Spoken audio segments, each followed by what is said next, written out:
वो कहे मेरी ये टीम है, वो फीडबैक ले कोच से, कोच की भी सुने। ऐसा नहीं कि लड़ाई मार कुटाई चलती रहे, घसुड़ मुक्की चलती रहे।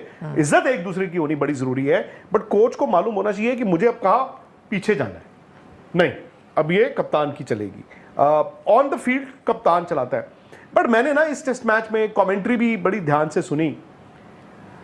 मुझे लगता है कि गौतम गंभीर जो एक कमेंटेटर थे और एक्सपर्ट एज, मतलब वो न्यूज चैनल्स पे आते थे, वो इतना कुछ बोल गए, इतना कुछ बोला हुआ उन्होंने पहले कि उन्होंने दुश्मन बहुत बनाए हुए हैं। और जब फिर मैं कमेंट्रियां सुनता हूं अभी जो होती हैं, क्योंकि अब हम भी तो यार 2-2 घंटे के शो करते हैं। भाई निखिल, आपने 4 बातें आज बोली, 4 बातें डिफरेंट कल बोलोगे। और मुझे लगता है गौतम गंभीर को ना those things come back, they haunt him, they bite him. मुझे लगता है कि कुछ कमेंटेटर्स ना तैयार रहते हैं कि कुछ गलत हो और नजला गौतम गंभीर पे। मसलन मैं आपको एक छोटा सा एग्जांपल देता हूं। जब सुंदर से बॉल नहीं डलवाया जा रहा था, आई थिंक 62-63 ओवर्स हो चुके थे, तो मैं कमेंट्री सुन रहा था, तो बात चली और सब हैरान है। तो उन्होंने कहा कि देखो जी, कप्तान यंग है, नया कप्तान है, यंग कप्तान है, मैं कप्तान की जिम्मेदारी मानता ही नहीं। उन्होंने सीधा बोला, मैं जिम्मेदारी मानता हूं गौतम गंभीर की, वो कोच है, वो क्यों नहीं कह रहे हैं। यार मुझे बड़ी हैरानी हुई। मैंने कहा यार मैं तो टेस्ट क्रिकेट नहीं खेला हूं भाई, मैं तो रणजी ट्रॉफी भी नहीं खेला हूं, बट जितनी थोड़ी बहुत क्रिकेट खेला हूं, वो मुझे याद है अंडर 15 में मैंने कप्तानी की चंडीगढ़ की, और मेरे फादर और जो कोच थे तो वो बाहर से बताते थे, ओ अनु बॉल करा लो, अनु बॉल करा लो, है ना। फिर आप जब 16 के होते हो, 19 के होते हो, you are on your own, फिर वो स्ट्रैटेजीज बनती हैं। टेस्ट क्रिकेट में पर्ची भेजेगा कोई कि वॉशिंगटन सुंदर से बॉल डलवाओ। तो मुझे ये लगता है गौतम गंभीर ना समहाउ और फायरिंग लाइन में रहते हैं। अगर कहीं खुदा ना खास्ता ये टेस्ट इंडिया हार गया होता, 4-1 ही हारना था आपने, मैं निखिल मुझे लगता है कि गौतम एज टेस्ट कोच शायद इस सीरीज के बाद आपको नजर ना आते। नहीं, पहली बात तो ये तो आपने जैसे बताया, इससे तो दर्शाता है ना कि फिर आपको हर ओपिनियन सीरियसली नहीं लेनी चाहिए। वो जो चीज़ आप सुनते हो वो आपको, गौतम की ये दिक्कत है। नहीं, मैं कह रहा हूँ जो हम ओपिनियन बनाते हैं या दर्शक या कोई है, तो इसका मतलब ये, भाई फर्ज करें उन्होंने कई चीज़ें बोल दी किसी के बारे में, वो आज नाराज़ है, तो फिर वो भी तो सही नहीं कर रहे ना उनके खिलाफ ये मौका ढूंढते हुए कि यार मैंने आज बदला लेना है। तो आप फिर cricket, two wrongs don't make a right. Exactly my point. But Gautam ने भी बहुत कुछ, मतलब इतने कमेंट्स दिए हुए हैं, ठीक है, वो इंतजार करते हैं। नहीं तो ठीक है, बट उससे फिर क्रिकेट का तो भला नहीं हो रहा ना, मेरा ये कहने का मतलब है। तो फिर आप सोशल मीडिया उठा के देख लो। मैं कहता हूं राहुल द्रविड़, हम और आप मिले उनको कितनी बार।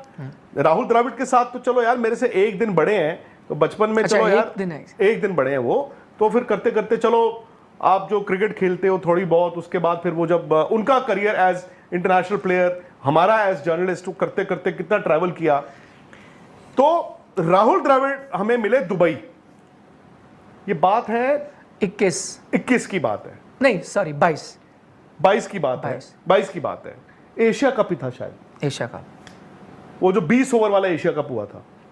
तो राहुल द्रविड़ ऐसे मिले हमें, मैं और निखिल दोनों थे, तो बात चली स्पोर्ट्स तक। और राहुल द्रविड़ खुद देखो कमेंट्री भी कर चुके हुए हैं वो, तो उन्होंने बताया अच्छा मुझे तो वो है ही नहीं, ट्विटर पे नहीं है, उनको सोशल मीडिया नहीं पता। हालांकि मुझे मालूम है कि कुछ इंग्लिश वेबसाइट जो हैं वो जब खेलते थे तब से वो फैसिनेटेड थे, और कुछ वो अखबार और कुछ वेबसाइट्स जो थे वो जर्नलिस्ट वो फिर बने ही महामठाधीश वहां से, क्योंकि राहुल द्रविड़ ने बोल दिया यार क्या आर्टिकल लिखा है, वो सब भी हुआ।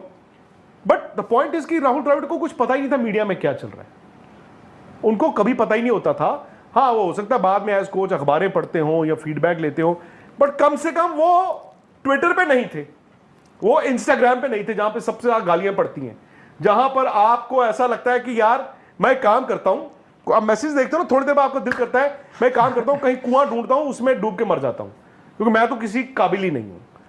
और उनको सबसे बड़ी बात थी डिजिटल मीडिया का नहीं पता था, मतलब हम भी डिजिटल मीडिया ही हैं, उनको यह भी नहीं पता था कि हर रोज वहां पे गाली पड़ेगी। तो Gautam on the other hand has been hyper active on Twitter. नहीं बट वो ओपिनियन देते हैं, जरूरी थोड़ी पढ़ते हैं लोग क्या क्या लिख रहे हैं या उनके बारे में या उनको क्या कमेंट करें। नहीं, मेरा मतलब है कि सोशल मीडिया से तो आप टीम चला नहीं सकते। अब लोग जो भी कह रहे हैं, और अगर कई कमेंटेटर अपनी वो क्या शार्पन योर नाइफ आप कहते हैं ना, तैयार रख रहे हैं कि भाई मौका, तो फिर गलत है वो। मैं कह रहा हूँ लोगों को भी तो ये समझना चाहिए ना कि क्या है। दूसरी बात, अस्सलामुअलैकुम दोस्तों, जैसा कि आप जानते ही होंगे India versus England test series ख़त्म हो चुकी है। लेकिन जिस तरह से ये सीरीज़ चली, आगे बढ़ी और ख़त्म हुई, सच में एक एक मैच लोगों ने एंजॉय किया। लेकिन सबसे एंजॉयबल और ड्रामेटिक जो मैच था वो था ओवल का मैच। उसकी वजह ये थी कि इंडिया ने तो पहले 3 दिनों में काफ़ी अच्छा स्कोर खड़ा कर दिया था, जिसकी वजह से हमें लग रहा था कि इंडिया आराम से ये मैच जीत जाएगा और इस सीरीज़ को बराबर कर देगा।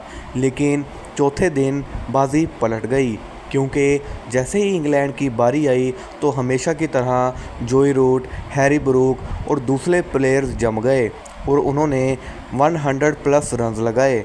हैरी ब्रूक ने 111 और जोई रूट ने भी 100 प्लस रन स्कोर किए, जिसकी वजह से इंग्लैंड को सिर्फ 35 रन्स चाहिए थे और दूसरी तरफ इंडिया को सिर्फ 3 विकेटें, जो कि इन 3 मेन प्लेयरों की थी। और जैसे इंग्लैंड खेल रहा था, हमें लग रहा था कि इंग्लैंड ये 35 रन्स भी आधे घंटे में पूरा कर देगा।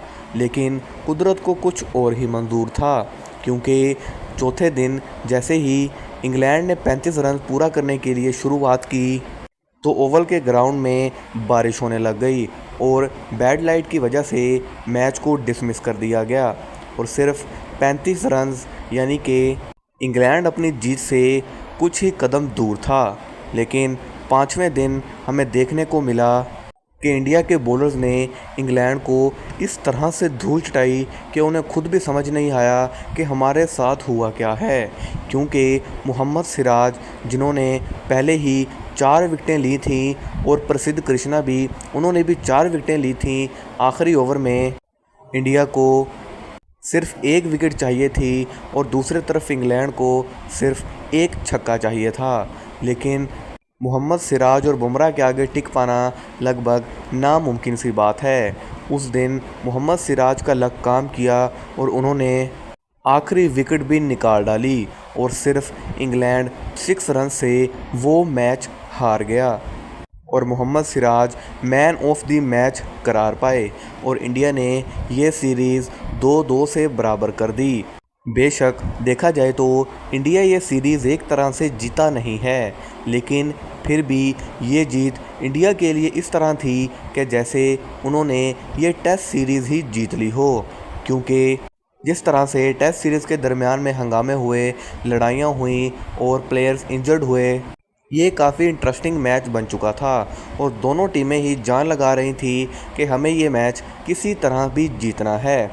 टेस्ट सीरीज़ तो ख़त्म हो चुकी है, अब देखना ये है कि क्या इंडिया एशिया कप खेलता है या फिर नहीं। जानने के लिए जुड़े रहिए हमारे साथ, वीडियो को लाइक करके चैनल को सब्सक्राइब ज़रूर से कीजिएगा। मिलते हैं अगले वीडियो में, तब तक के लिए अल्लाह हाफ़िज़।